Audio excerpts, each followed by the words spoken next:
কিনতে পারি। আপনি যদি একটা ক্রিম এভার হুইপ ইউজ করেন, আমি হয়তো এভার হুইপ ইউজ করি না, আমি ভিভো ইউজ করি। তো এই জিনিসগুলো আপনারা যদি না দেখেন তাহলে কিন্তু আপনি কখনোই নিজের প্রাইজিং নির্ধারিত করতে পারবেন না। মানে সবার জিনিসপত্র এক না, এক একজন এক এক জিনিস নিয়েই কাজ করে। কেউ ব্লু ওয়েল দিয়ে কাজ করলে কেউ ম্যানহাটন দিয়ে কাজ করে। তো এই সবগুলো লক্ষ্য করেই কিন্তু আপনি আপনার কেকের প্রাইজিংটা ঠিক করতে পারতেন, কিন্তু না, আপনি কি করবেন, অন্যজনের পেজে এসে জিজ্ঞেস করবেন বারবারে যে এই কেকের প্রাইস কত, ওই কেকের প্রাইস কত।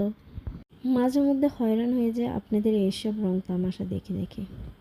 তো আজকের ভিডিওতে যে কেকটা বানাচ্ছি এটা কিন্তু আমার সবচেয়ে প্রিয় একটা কেক। এই কেকটা নিয়ে যতবারই ছবি দিয়েছে অনেক আপুরাই জিজ্ঞেস করেছেন যে এই কেকটার একটা ভিডিও দেন, টিউটোরিয়াল দেন।